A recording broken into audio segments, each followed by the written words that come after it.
Please join me in welcoming Dr. Andrew Solomon.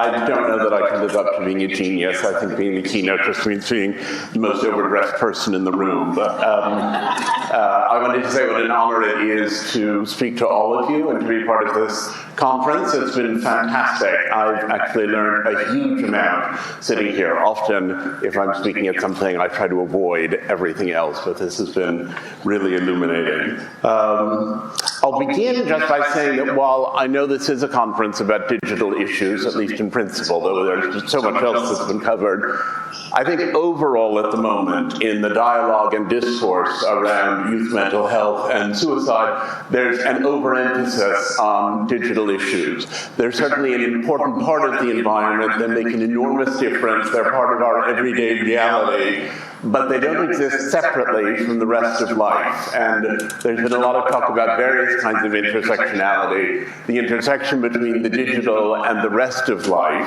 which, as someone was just pointing out to me, often exists on a continuum. I think there's just been too much of a weighting of all of our problems come out of the digital world.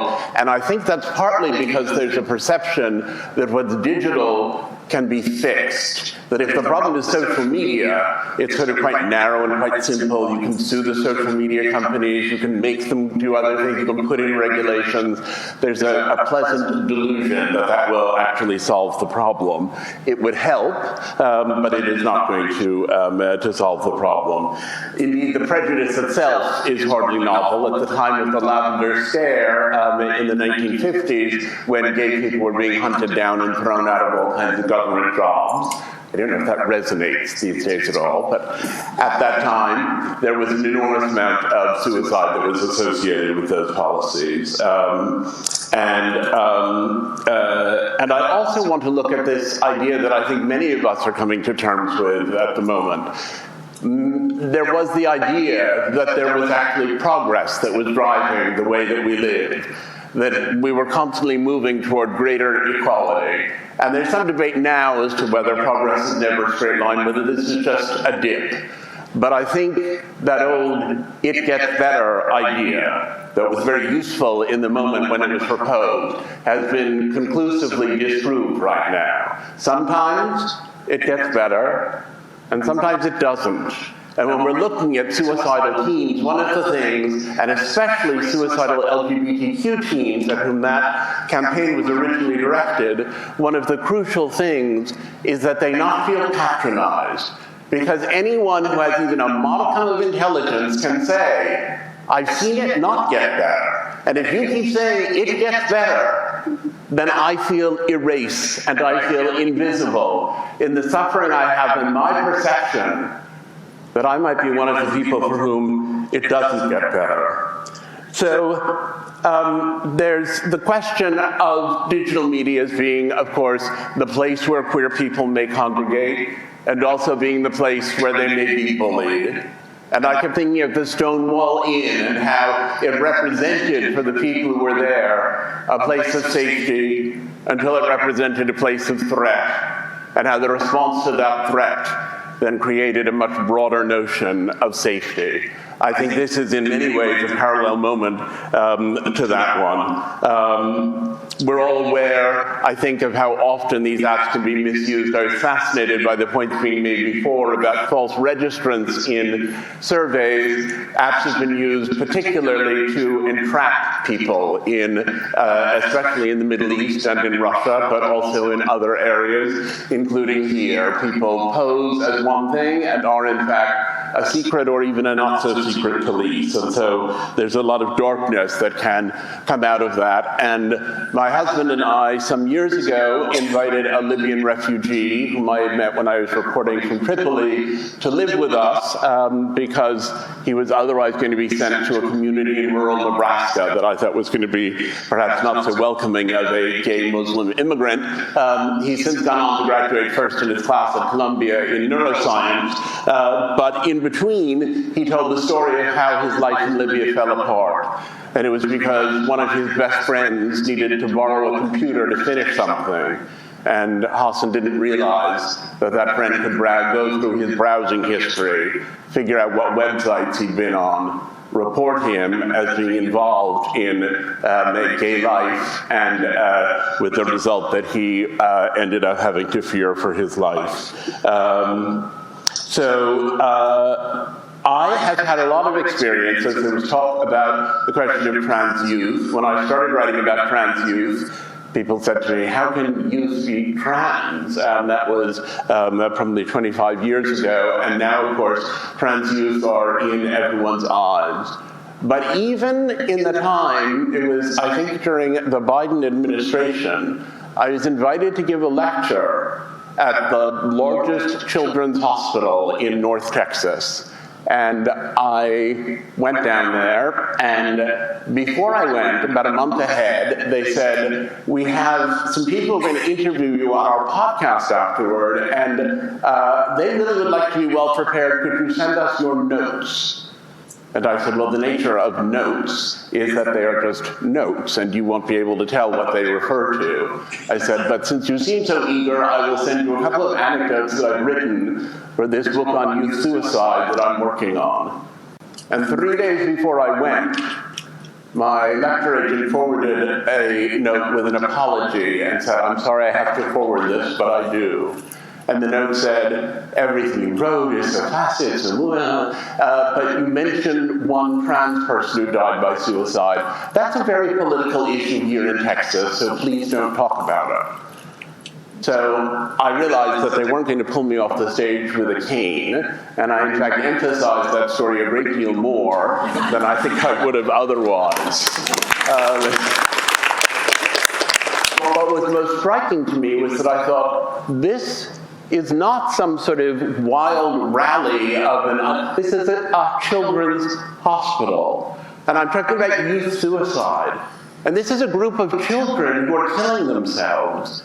A lot of them, because the laws have become so repressive in this area, I thought, and what does it mean under those circumstances for the doctors to be saying there's a group of people who are dying who we've decided we're not going to pay any attention to or take any care of, please don't mention them. And I thought after I spoke that I might get in a lot of trouble. And what happened, in fact, was that after I spoke, the very people who had asked me not to mention this said, we were afraid we would lose funding, we were afraid we would get in trouble, we've been afraid of all of these things. We're so grateful you actually spoke about it because we're so worried about those kids.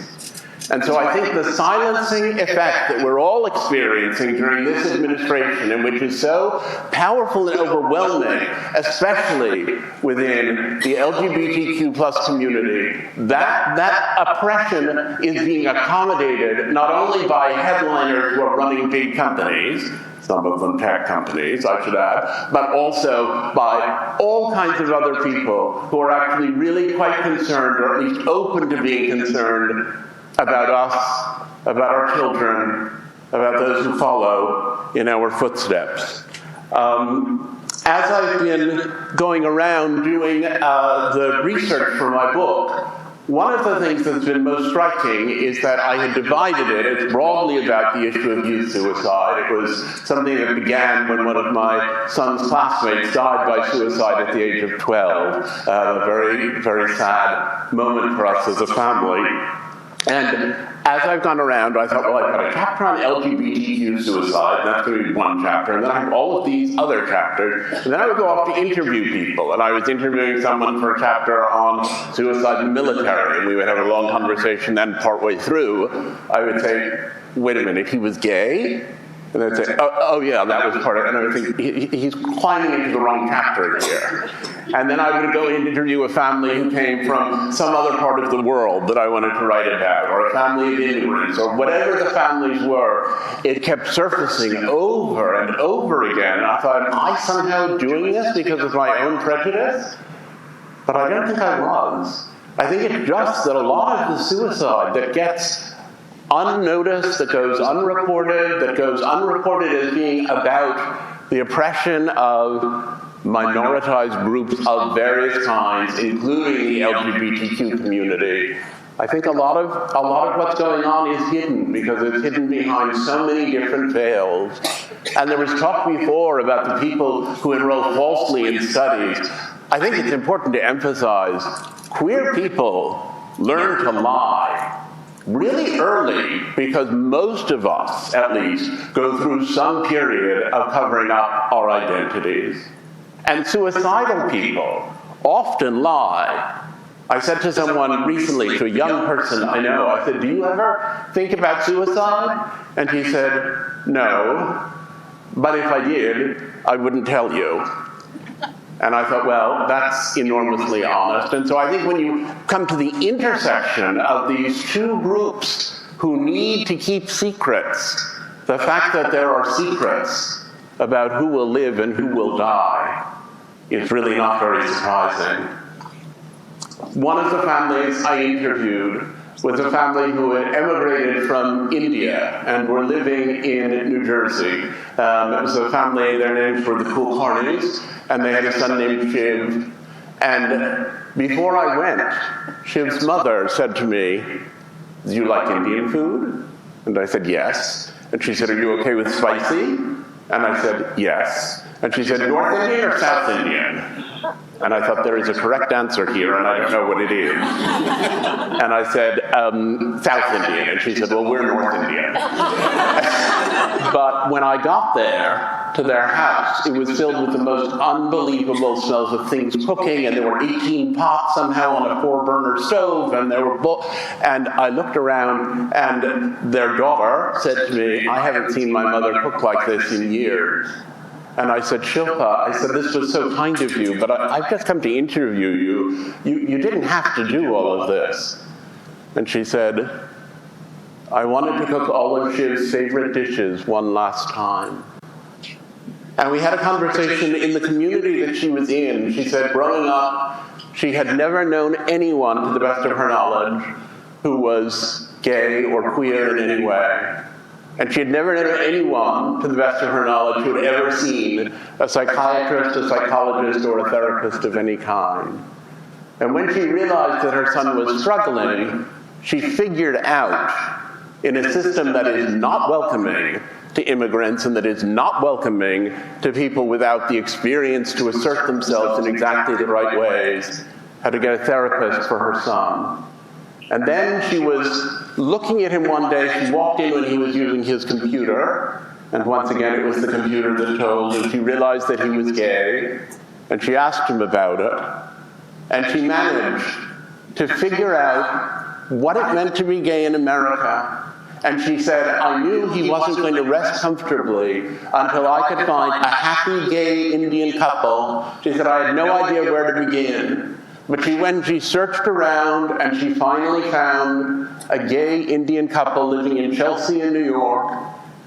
And she took him in to meet them. And she thought, maybe that will set his mind at peace. He eventually killed himself by jumping off the installation called the Vessel in New York, which became the site of many suicides when they were there together. And when we spoke, she kept reflecting on all of what she saw as the errors she had made. She said, "If I had understood sooner, if I had known better." And I said, "But Shilpa," I said, "you had no background in any of this, and you figured out so much of it." I said, "Don't feel guilty." And I told her some of the horror stories, and I'm not going to subject all of you to, of people I had talked to who had survived attempts, because obviously you can't interview the people who didn't, and who described circumstances of abuse and non-accepting families and rejection and all these terrible things. And I said, "You weren't anything like that, Shilpa." And she put her hand on my arm, and she said very quietly, "Yes, but those boys are still alive, aren't they?" I'm going to tell the story of someone I interviewed relatively recently. She's a black woman in Alabama, in Huntsville, named Kamika Shelby. Her son Nigel died by suicide. There's been a lot of talk about people who are suicidal. So of course, the reality is that many suicidal people, or at least a good chunk of them, actually follow through. And when her son died, she didn't realize that he had been being terribly abused at his school. And she also, I thought, might not have realized that he was gay. And she said to me, I knew as little as Nigel being 2 years old that Nigel would be gay. I've always known. The baby had an obsession with Beyonce when he came out of the womb. He was all things Beyonce. He always wanted, Mama, put your hair like Beyonce. Mama, do this like Beyonce. Like the child was obsessed with Beyonce from the time he could even talk. I always knew. I started asking him when he was 8. And then when he came out of the closet and he said, Mama, I think I'm gay, she said, well, I've known that a long time. I was waiting for you to figure it out. So that was not a cold and unreceptive household. It was in Huntsville, Alabama, which is not a place that's particularly supportive in general of LGBTQ youth, and where there's a good bit of racism, and he was subjected to both. He came home one day and he said to his mother that he had had his first kiss and that he wanted to get something for Valentine's Day for the person he kissed. And his mother said, were you kissing a boy or a girl? And he said, Mama, you're making me embarrassed. And she said, well, how do you expect me to pick a gift if I don't know even what the gender of the person was? He seemed pretty happy, and in the photos I have seen of him, he has a face that is full of joy. But in the journal that he left, and in his suicide note, he wrote, at one stage, I want to be normal, and later, I tried to be normal, and I just couldn't do it. His mother said to me, because it's an area in which religion reigns strong, she said, I grew up with people saying, God so loved the world. She said, never in church did I hear anyone say, God so loved the world except gay people. And she railed against the way that the language of faith, which can be a fantastic thing for people, gay or straight, queer or otherwise, had been used that way.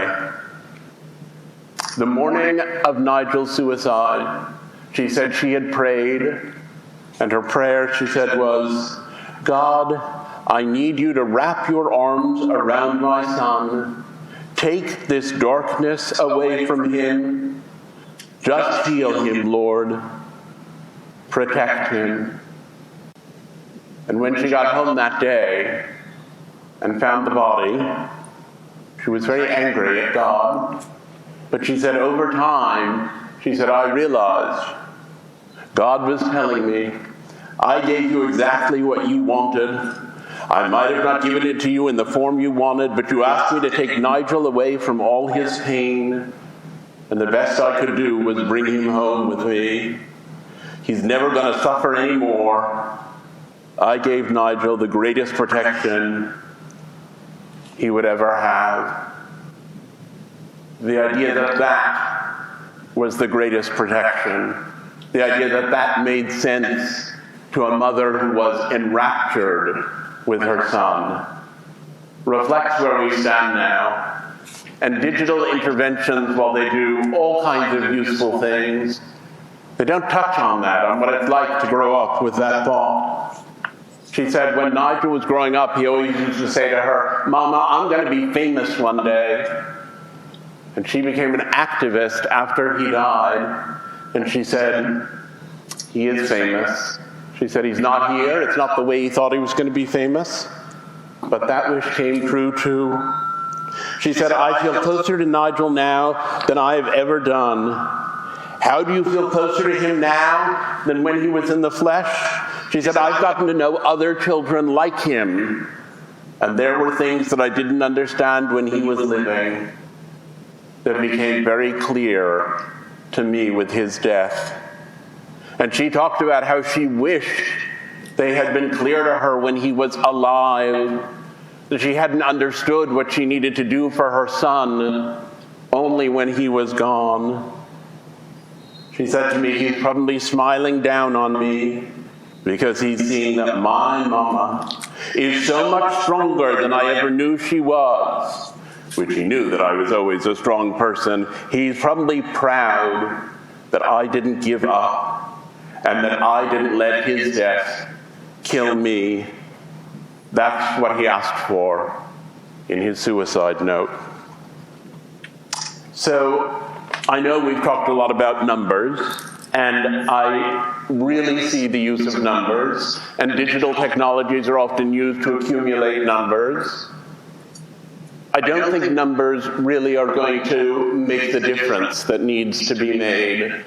I think they're useful sometimes in certain kinds of arguments. I think some of them are contradictory. I think a lot of the ways they're gathered are really quite problematic, the sort of surveys and so on that are used. Some work better, some work less well. I have great admiration for the scientists who are working with them, including those who have spoken here today. But suicide in general is a group of stories. It's not a group of numbers. And it's the stories that need to be told. But people mostly don't want to hear them, and they don't know what to do with them. As I've been doing this research, people have said to me, it must be so hard to talk to these families of children who have died. And it can be hard, though obviously not as hard as what they're going through. But what's been most striking to me is that the hardest thing is the families of people who are worried that their children will die. The father of a gay man who I eventually met, but his father had originally called and said he was someone who vaguely knew someone I had known in elementary school. He said, my son has just made his 7th suicide attempt, and he's gay, and I don't know what to do. And someone told me to call you. And I helped him to find appropriate therapy and so on. But he and his wife were so afraid that their son would actually kill himself, and they had him living with them in the suburbs of New York. And he called me one day and he said, look, he's miserable living here. He's never going to meet this guy he has in mind. He's never going to figure out his life. But if we let him move to New York, he's impulsive and he might just suddenly kill himself. He's 23 and he's not really contained. He said, what do you think I should do? And I had to say, I can't make that decision for you.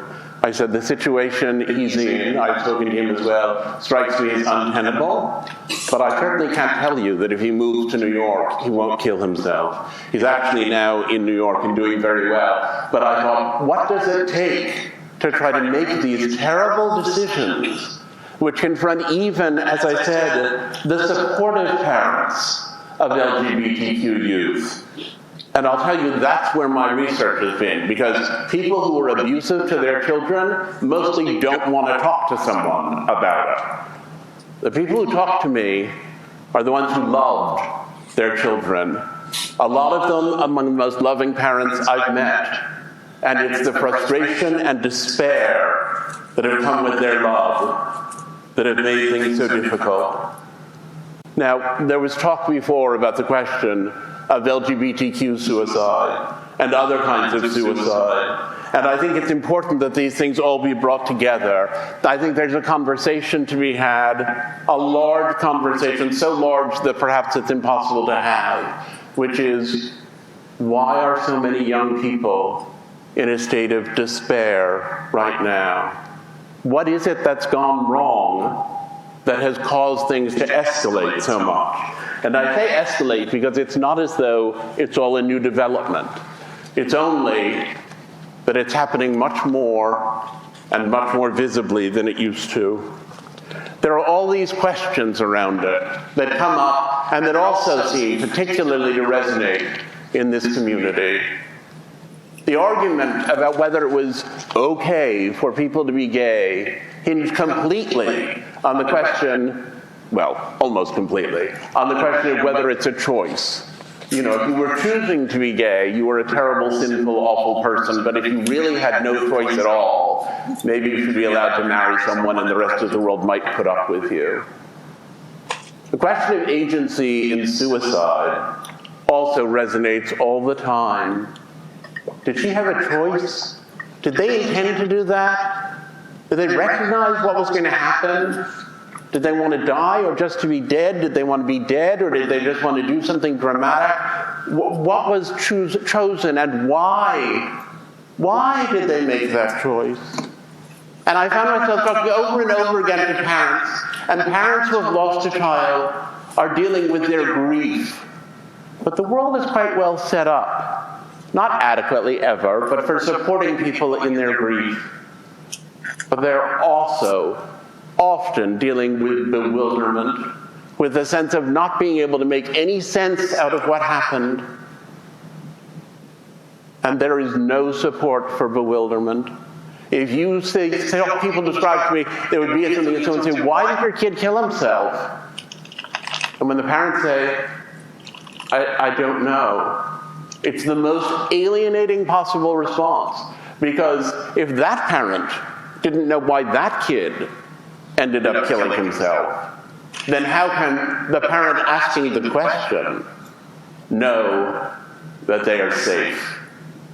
That's the fear that comes up over and over and over again. And these choices of identity, these questions of what one's nature is and what constitutes an identity, come up so often. I have a goddaughter who had at one point decided that she was trans, or that he was trans for a brief period, as it were, and then decided, no, I read some feminist literature from the 1970s and decided I'm a butch lesbian. Well, we've spoken a lot about whether does a butch lesbian sometimes use a little testosterone, or what does it make sense to be, and what are these interstitial spaces that have opened up? I'm old, and when I was growing up, you were gay or you were straight, and there were a few trans people way at the margins of life. These multiple choices, these varieties of identity, can be very overwhelming for people. And the question of how they'll be perceived once they've made some kind of statement or choice is so overwhelming. And even the people who think they are not prejudiced, so often as I talk to them, I'll talk to people who'll say, yeah, I mean, the kid died, and people are like, I don't know, was he angry? Had he had some kind of trauma? Was he depressed? Was he gay? What was his problem? And I feel like, well, being gay is not the same as that. Being queer is not the same as that. So, someone who I know quite well described after the election, he said, I knew all along that up to half the people in the world hated me without having ever even laid eyes on me. He said, now I know it's more than half. The weight of that from day to day is not going to be alleviated by any simple, straightforward program.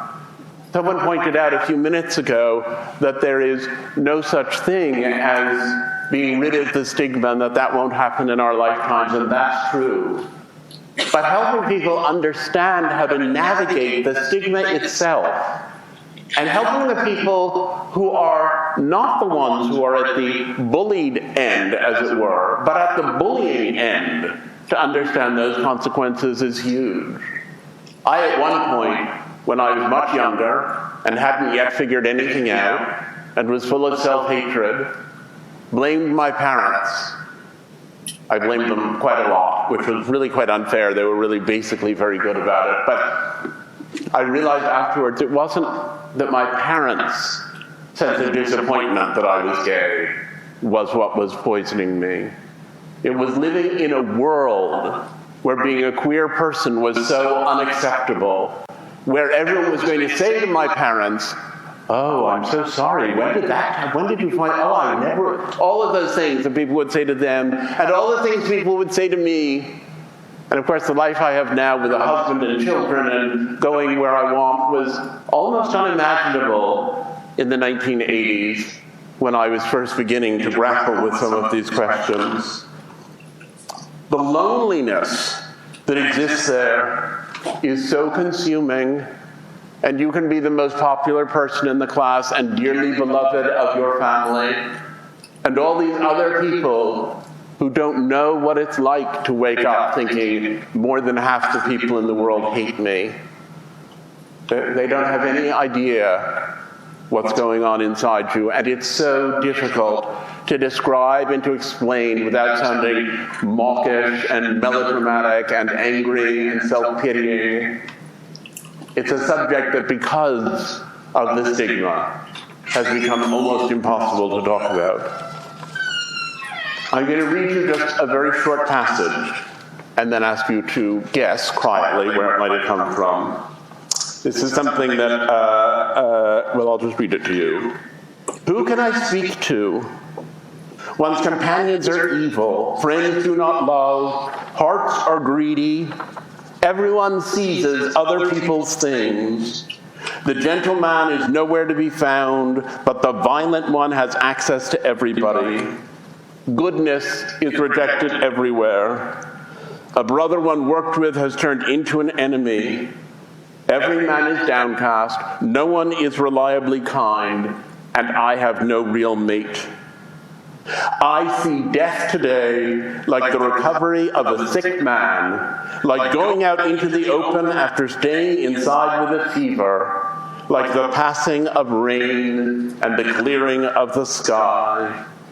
The prospect of dying is like a man's longing to see home again after many years spent away in captivity.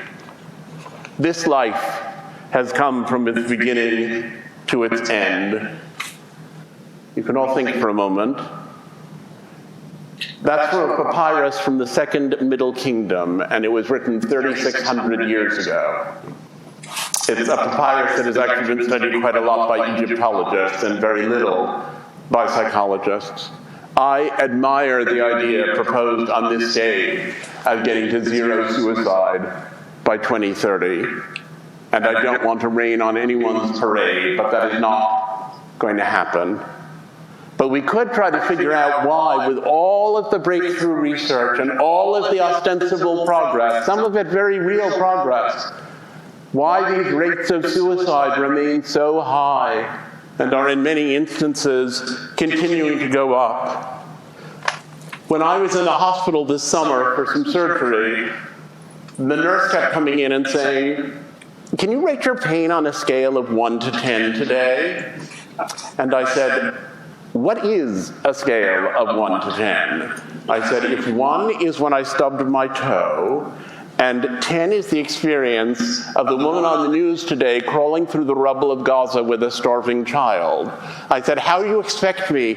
Anyway, the nurse was not very interested in this conversation, but my point is just that this attempt to kind of turn it into numbers has its uses, but it's ultimately not very indicative of what it's like.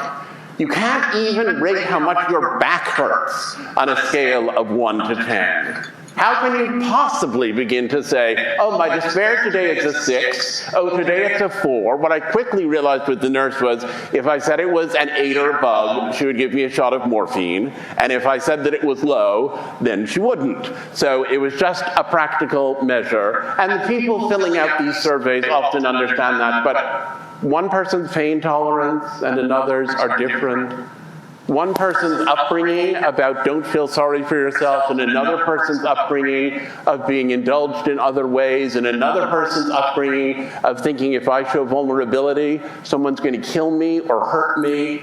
They distort these things so much.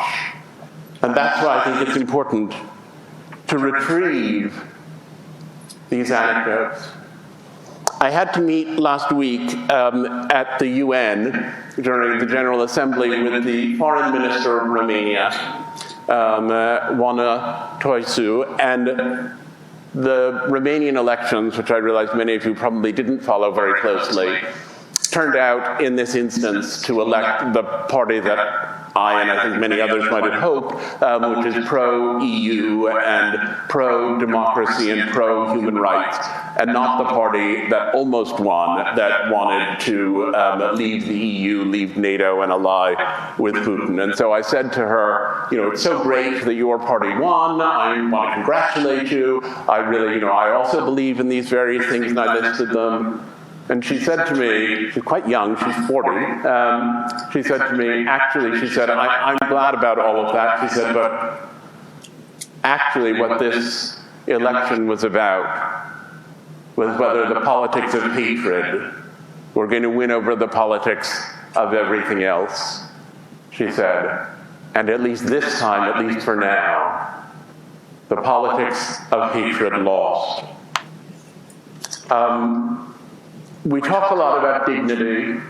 If you use the thesaurus function in whatever programs you use, you'll find it's one of the very few words that has no genuine synonyms.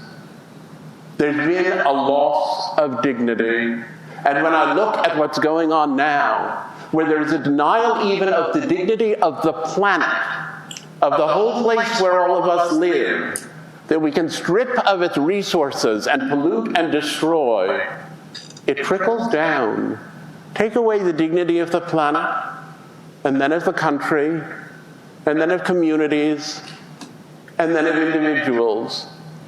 And when you thieve from people their dignity, they have no chance at all.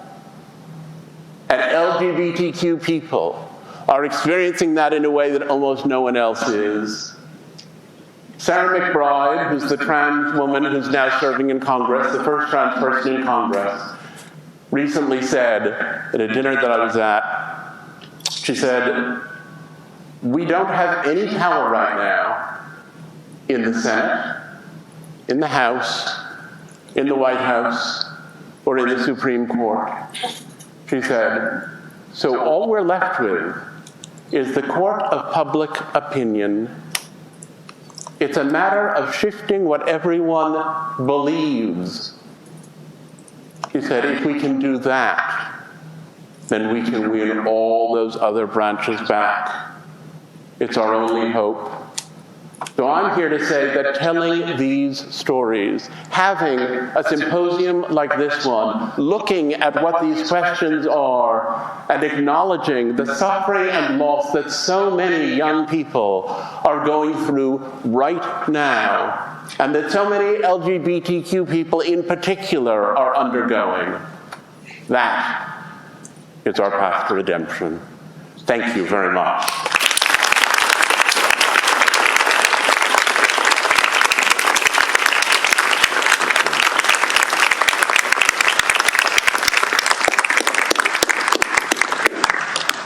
I'm glad to take a few questions. Someone just in the back. Hi, thank you for that incredible talk, and more importantly, for your work in collecting and sharing these stories.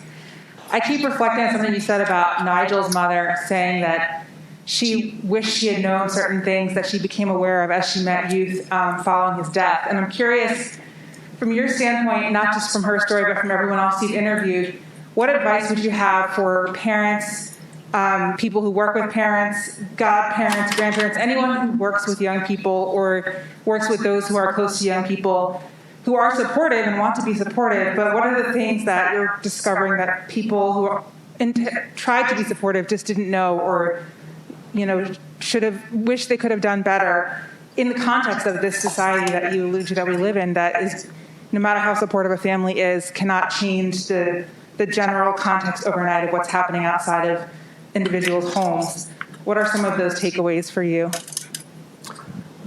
It's a complicated question, and if I had a sort of immediate answer, I would be in some place or other trying to make it all happen. But I think overall, people, in the first place, I just need to say, on a more upbeat note perhaps than some of what I told you, that I do think that love saves an enormous number of people, and that there is no question that people who feel well loved, that's really, there's no way to tabulate it. Which of these people would have killed themselves if they hadn't been loved? You'll never know that. But I think it's important for those who are doing the loving, these parents who want to support and help their children, to recognize, identify, and talk about the fact that we live in a world that is full of cruelty and prejudice, to say maybe you'll be able to shift it and maybe it will get better as you get older, but you have to be prepared for that and go out and stand up to it.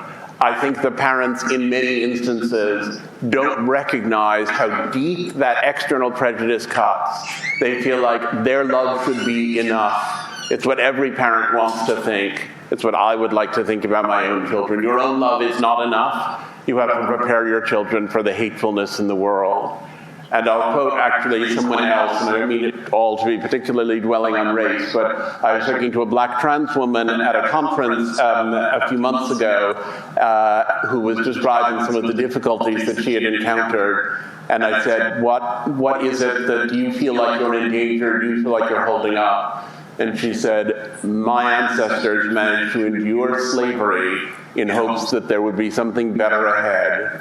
And I'm that something better to have the freedoms that I have, and I'll have to endure whatever I have to endure with the same kind of hope. She said, my mom told me that the day I came out. So I think if parents can actually say, without necessarily linking it to that heritage, if it isn't their heritage, that this is what the reality is, then the children are in a much better position to gain that resilience than if the parents believe that they can just cheer their kid on and make it okay. Yeah, just here.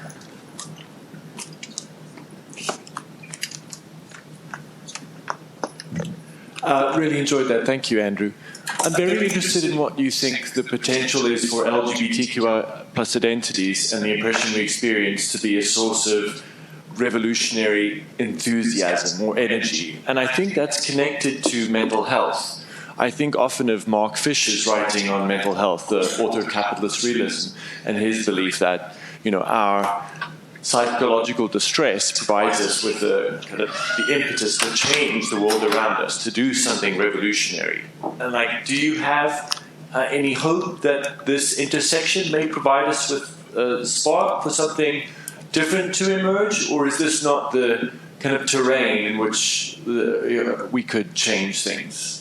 Well, look, queer life can be a lot of fun. And we've all been having, I think, amazing conversations, and that is a good part of why today. And somebody I know, in fact, said, when his mother was sort of coming down and saying, oh, but this is going to be a terrible life, he said, it is not a terrible life. He said, in fact, I like being gay so much that if I'm reincarnated, I'm going to be gay again. And I think that's another thing, actually, that parents can do. I think the it gets better thing can be very reductive.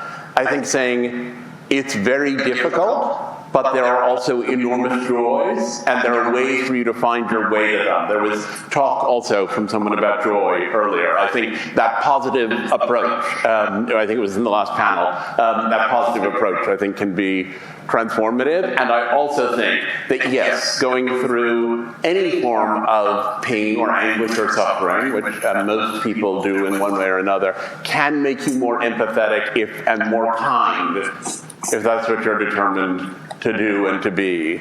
And the world has always been quite cruel, and it's in a very cruel moment right now. And I think if you can say, not because I suffered, I will make others suffer, but instead say, because I suffered, I'm going to try to help and to be as kind as I possibly can be. If you can convey, if you can achieve that, and if the people around you can support you in moving toward it, then I think that gives us all a great deal of hope for the future. And I think I'm out of time. On that note of joy, we all join